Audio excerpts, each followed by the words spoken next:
muona TV. Shamwari totera radio. Mutambi wakapenga. Makanyanya.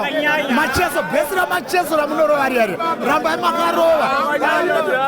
Ayo makanyanya mjara. Vasungwa. Munofarira kapi kutakaimwa namukoma Simon Mutambi. Ona ine mweya. Ati muvaimbire ngasi. Vasikuimba vaimbire.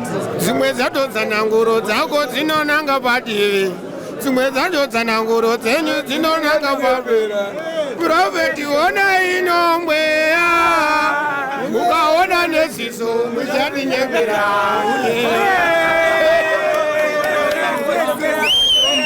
Mwana kamwe kanozaka mukoma Simon Mutambi ndiani? Mwana kamwe ngayari kamdara.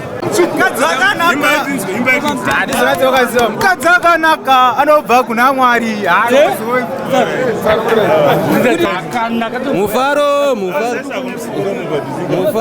Mufaro asikana wakaenda kupiko hapachina mufaro apa pamusha pano ndabvawo kubasa ndati mai mwana ndatifare zvonzi ndisu tichafara here isu.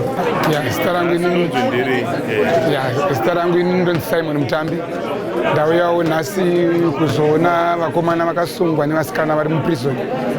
Zvakanakira pakuti ukavaona uye iwo uri semunhu anopara mhosva unokwanisa kuregedzawo kuzopara mhosva. Uye taonawo kuti vanowana vari kunze uku vanowana zvakati wanei. Vanhu vanenge vamumajeri vanoda kuti vachipota vachipiwawo zvipfeko nezvekudya. Zvavari kudya zvacho vari mukati momo ajeri racho rinenge rati omei. Asi of course kana munhu anenge achipiwa punishment, but punishment yacho semunhu anenge akapiwa makore akawanda ikazo haidi kuzonyanya kupfurisa. Saka vanoda kuita vachipiwawo zvekudya nezvimwewo zvekupfeka kwese kuna vamwe vacho vanotoona kuti vari kurwara vanenge vachidawo mishonga yekuvarapa vari mukati mumajeri. Zvakanaka kuti inini semuimbi chipona chona vasungwa nekuti vasungwa vari mumajeri vakati wandei uyezve vachabuda vakabuda kunze vanouya achiti support ndatenda zvavo.